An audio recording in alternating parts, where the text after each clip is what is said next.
Even this podcast, me being this open with everybody. If I was a rookie, this would probably be a bad idea to voice your opinion all the time and talk about the team. Walking this bitch like, hey, yeah, I'm really him.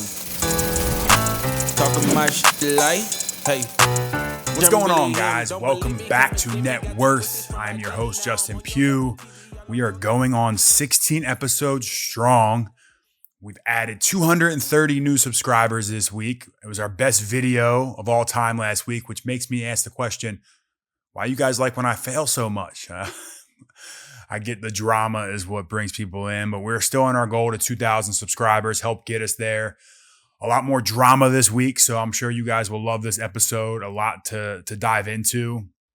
I saw some of the names you guys posted on who we should have on. I'll be reaching out, but continue to like and subscribe to the channel so I can get more people on the channel. Let's jump right into what's happening in the week. There's some big news coming out today. Sorry this episode's coming out a little bit later this week, but obviously a Monday night game against the Philadelphia Eagles left me pretty sore the last few days. Yesterday, I wasn't moving very much. So we got this one done on Wednesday, but luckily we did, unluckily for Russell Wilson, because he was benched by the Denver Broncos today. I'm sure you guys all saw the news. Russell Wilson is being benched by the Broncos, and it's solely a financial related reason. And it's been out there and been in the works for a few weeks now. Apparently, the Broncos approached Wilson 2 days after their October 29th upset win over the Kansas City Chiefs and told him he would be made inactive for the rest of the season if he did not adjust his contract and defer the injury guarantee trigger date that he has for 2025. What that means is contracts have certain level of guarantees. You have guarantees, just flat out guarantees, and you have injury guarantees. If you were to get injured while playing, those guarantees would kick in. Unlike MLB contracts and some of the other ones people see out there, NFL player contracts are not fully guaranteed. So because Russ had injury protection guarantees, the team obviously doesn't want to trigger those and cost himself another 30 some odd $million. I think it was $39 million in cap hit. So they are going to sit him down for the rest of the season. Not because of his play. He's actually playing better this year than he was previously. Still not maybe up to the standard of a contract of that size, but not good enough to him. Obviously, he was shocked. There was probably a major dispute. It's come out that Russell Wilson's camp, the NFLPA, and other parties were involved in negotiations, which ended in no change. Wilson was not going to just give away money that he had come out and earned, which good for him. He shouldn't have just given in for no reason. It all came crashing down today, and Payton and other top-level members of the Denver Broncos decided to go ahead and plan what they've been planning for weeks, and that was to bench Russell Wilson. Let's jump into those numbers. I mean, from the get-go, it kind of looked like it was off to a rocky start. Payton had come out and said he's not going to let Wilson's trainer in the facility, and it just always seemed like Wilson wasn't Sean Payton's top choice at quarterback, but with that contract, he wasn't going anywhere. Ownership obviously made it a priority that Payton was going to lead this organization. That's why they brought him in to be the coach. He is the one leading the ship, so they're letting him make all those decisions, which I think is the right move by the owner. It's like, hey, we're going to bring in a GM, a head coach. You have the vision, execute it. We are not football people, and the Waltons, being good business folks, they've gotten out of the way, and they are letting Sean Payton run the team. He's obviously proved that he can do it, and he was worth that contract. So this is where it gets a little tricky. If the Broncos cut Russ Wilson before June 1st, that will mean next year the Denver Broncos will have a dead cap hit of $85 million. If he's designated for a post-June 1 release, that means $35 million in dead cap space will be in 2024 and $49.6 will be in 2025. I think that is a better choice for the Denver Broncos. Maybe they take it all in 1 year. That is an insane cap hit for one season, basically foregoing any chance of them being competitive next year. They won't be able to field the roster. Maybe it's their way of tanking without tanking. I know we can't say that word in the NFL, but it depends on what the future looks like for the Broncos. They're not going to get one of the top picks this year in the draft. So obviously maybe it makes sense for them to just take the whole dead cap hit next year, not be able to field the most talented roster in football. They won't technically be tanking because no players will tank, but they will just be leaving the team with inadequate talent. Thus, the results will take care of themselves. What is crazy to me is the amount of capital, physical as in players and financial as in money, that the Broncos gave up to get Russell Wilson. 3 players, 2 first-round picks, 2 second-round picks, 1 fifth-round pick. He had 2 years remaining on his $51 million contract for 22 and 23. Literally, Denver gave him a bump of $73 million and gave him $124 million over the last 2 years. We're going to let this clip roll of Sean Payton talking about the benching below. Most of you know we made a change at quarterback. And I understand all the speculation and everything that surrounds a move like that. And I can tell you, look, we're desperately trying to win. And sure, in our game today, there are economics and all those other things, but the number one push behind this, and it's a decision I'm making, is to, get a spark offensively. Obviously, it's difficult, and all of us feel like, man, we didn't do well enough. But one of the things we saw when we signed Stidham in the offseason was not only film from preseason games, but regular season games. And, he's a guy that, I'm anxious to see play. And if I didn't feel like he gave us the chance to win, then we wouldn't be making that move. And so the irony is, obviously, is he was in a situation that many would say is very similar, and yet I would say it's somewhat different. But that's kind of where we're at with it. I spent time with Russ this morning, and he's been a pro and obviously disappointed. But, all the work that goes into doing what he does or doing what they do at that position, it's difficult. And it's difficult and challenging. And, there's a part of you, certainly myself as a head coach, that feels like, man, I needed to be better because, now he may need to play, this weekend, next weekend, and then regards to the future, that we haven't had a sit down, and I'm sure we will. Greg and I and George, we speak frequently, but this is about now, and this is about trying to get our 8th win. And now, after watching that clip, tell me the business of football isn't real. The most important position with one of the most storied franchises in football just got benched. Money wasn't an object. It literally came down to, we don't feel like this is the right decision. We made a poor decision. We're going to rip the Band-Aid off and we're going to start over right now. Sean Payton talks about it. If I could replace all the offensive linemen, if I could replace the receivers, if he doesn't do his job, he will be fired himself. Sean Payton is making a major bet, a bet that he feels comfortable making. If the Broncos don't win and the quarterback play doesn't get fixed down the road, Sean Payton will be fired. But what I love about it is, this is the business of football. This is what it's all about. This is why we do what we do. It's about winning football games. Sometimes that gets lost in the grand scheme of things with contracts and viewership and TV money. But at the end of the day, if you're not winning and putting a winning product on the field, these owners, like we saw with the Carolina Panthers and the firing of their head football coach, with the Denver Broncos, money is no issue to some of these owners, and they will make the decision. Here's an interesting take, and this is just my speculation right now. And I don't know the legalities of it, but I've seen this happen before. You look at Odell Beckham getting traded to the LA Rams when they went on their Super Bowl run.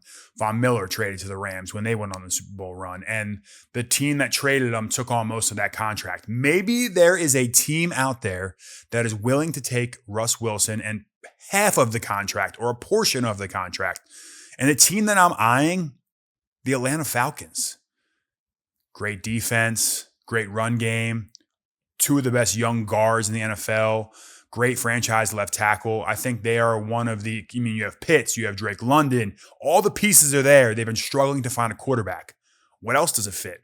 Russ Wilson's style of play. Look back at Seattle when they were so successful for all those years. They had a great run game. They had a great defense. I think Atlanta could be a dark horse to come in. Obviously, I don't know, if Russ wants to go there, move his family there, but maybe they come in and say, hey, we'll take on half that contract for you. So it could be a win-win for everyone involved. Russ gets a new start. Broncos get half the salary eaten. They were going to, eat $85 million. Maybe now it's only 40, and that makes it a lot more manageable for everybody involved. So keep an eye out for those Falcons. The next one, and this is another straight off the couch moment. I always got to show love to the players coming off the couch. You have Myles Jack. If you remember, he went and signed with the Philadelphia Eagles in training camp. He retired. And then he was not mysteriously, he was just, not in the NFL anymore. He pops back up for the Steelers this past weekend, and the reporters talk to him and say, hey, what were you doing while you were retired? Yeah, I was playing Call of Duty, taking phone calls, doing Zoom meetings, being a pedestrian, watching the games like y'all, sitting at the bar. So you go from that to that. It's pretty cool. How'd you keep in shape? Play basketball, man. The local gym running fives. They're 5-on-5 full court to get you right. So sorry about that, kid. But yeah. Just hooping and just staying at the gym. Shout out Lifetime Fitness. Yeah. And just like everyone else in America at this point in time, he was playing some Call of Duty. And they said, how did you stay in shape? I was playing 5-on-5 basketball, gave a shout out to Lifetime Fitness, which I'm sure will give him a free membership. I hope his agent's capitalizing on that right now. Basically being a pedestrian, sitting in the bar, watching football. How can you not love that as a Pittsburgh Steelers fan? That is going to fit right in with what that city is all about, hanging at the bar, enjoying yourself, playing a little pickup basketball. Shout out to you, Myles Jack. Thanks for keeping it real. I know exactly how you feel.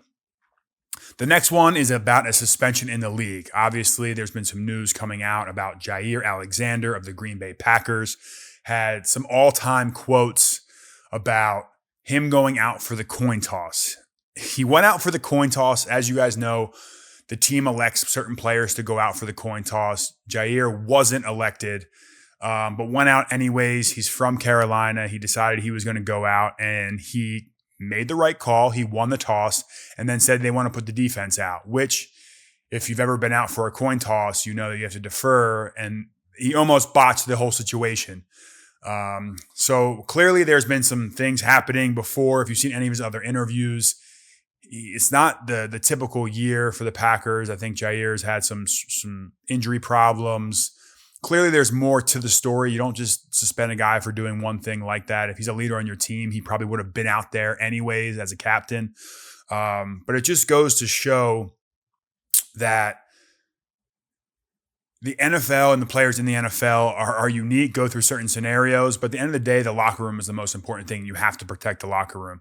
The Green Bay Packers decided today to suspend him for a game. That's a paycheck. That's a game check. That costs him real dollars. And it's something that you shouldn't take lightly. So hopefully this is a good lesson for him, that this is a business. He's the way that most of us players understand discipline is through taking our dollars. So that's what the Green Bay Packers did. It could open up some voids in his contract. Conduct detrimental to the team opens up a litany of other things. So if issues progress, it could get even worse. But the clips that were just unbelievable. He basically had no remorse or anything like that. If I was a captain and it was my one game to go out there and call the coin toss and someone just came out and took it from me, he said the teammates were cool with it. I mean, I'm not going to fight a guy over a coin toss, but it's something to look forward to. But what it does bring up is a good point of, like, if you're a good player in this league, you get some leniency.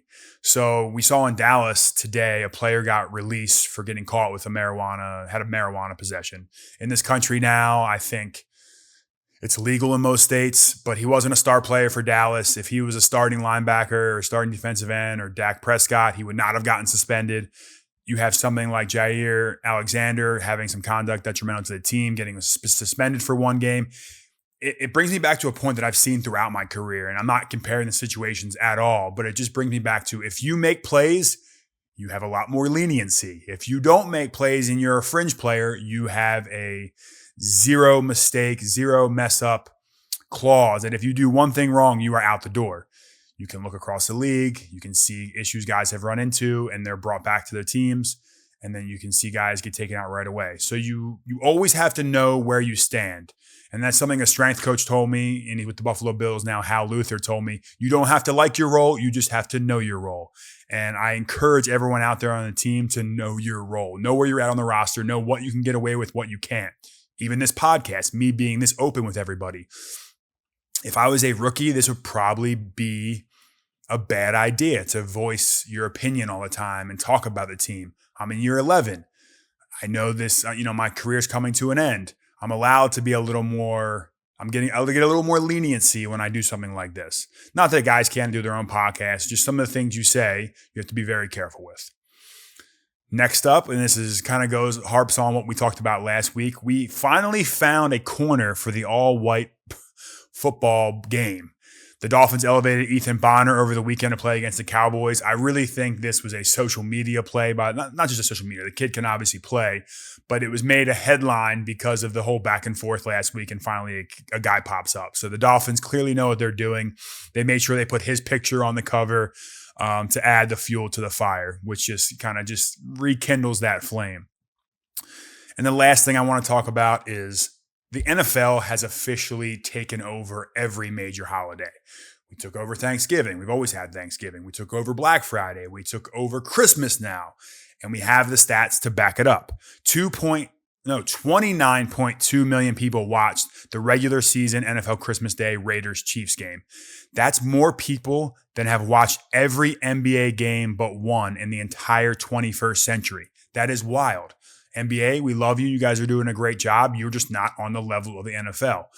The NBA did some great things this year, transitioning, doing an in-season tournament. I know that got some fanfare. The NBA has to be pissed about the NFL taking over Christmas. I don't know how they respond. I don't know how they counter it. The NFL is the king in North America, which makes even more sense as to why these dollars keep flowing. From a player health and safety standpoint, and just from my own perspective, having short weeks, having to travel, those things are tough. But for the dollars that we're making, remember, we are getting 48.23% of all these dollars generated. So we have to weigh that out. When is too much, on the players' bodies? When is it too much? And when is it, hey, this is worth the risk of the dollars? I remember walking out on the game with one of my teammates, and this kid has a sign about a parlay or fantasy. I forget what it was. And I remember one of the teammates of mine saying, screw that parlay. And I've reminded him as we're walking onto the field, just know when he loses that parlay, we're getting 48.23%. So I want them doing those parlays. And my teammate was like, wow, I didn't know that. And it kind of changed his perspective. So always good to keep that in the back of our minds. So we're moving on to the puny badger of the week. And I've had a little bit of a dilemma. Sometimes it's hard to search for a puny badger of the week. And my producer, Alex, is a big Cleveland Browns fan. And we were going to do the Cleveland Browns. And he typed out all this stuff. 26% of their cap roster spend is on IR. They had the bye week in week 5. They've been playing. They lost their running back, their quarterback, their tackles, their this, their that, their kickers. Joe Flacco straight off the couch. We love that. Amari Cooper going for 265. Everything is going the way in the Cleveland Browns. And I should have made them the puny badger of the week, but we are going to flip the script and we're going to give it to the Detroit Lions. It has been 30 years since 1993 since the Lions have clinched the division. I know some guys on that team. They fought through it. Shout out to Decker. We saw him after the game kind of getting emotional with Jared Goff about how much this means to him. Their head trainer, Brett Fisher, helped me rehab my ACL. So I got to give a shout out to the Detroit Lions. You guys are officially the puny badgers of the week. It was a close race between you and the Cleveland Browns. Cleveland, we love you. We respect you. But 30 years, Detroit Lions, congratulations. You guys deserve it. And looking forward to you guys making some headway in the playoffs this year. All right, now, my Giants fans, what you've all been waiting for, we're going to hop into this Eagles Christmas Day reaction. First things first, we were in Philadelphia on Christmas Eve. Didn't really get to see our families, the players. We ate together in the hotel room. We went out to dinner. Went to this amazing place called Tallulah's Garden. Shout out to Zach Ertz for putting me on. That place is unbelievable. Had a great dinner. Called my wife. Did a Pollyanna exchange. Do a gift exchange in the hotel on FaceTime. And the next morning went and walked. Couldn't find coffee in Philadelphia. It was a ghost town. So it was a weird experience playing on Christmas Day. I haven't done that yet. Get to the stadium. I knew it was going to be rowdy. The fans were great. The fans didn't disappoint. We had some great Giants fans traveling. Shout out to you guys for braving Lincoln Financial Field environment.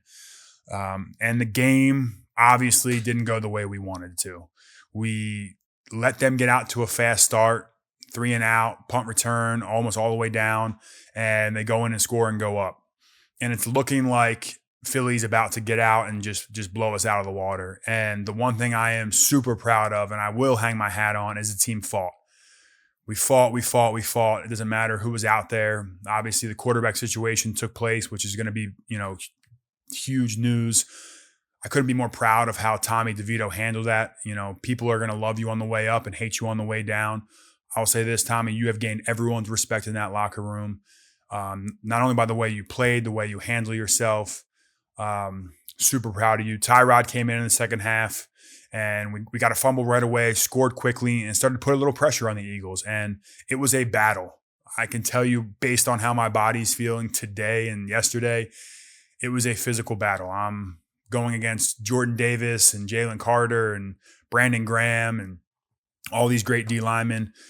Jordan Davis is the biggest D tackle in football, bar none. He is like 380 pounds, has to be. He's a freaking beast. Guy's a great player.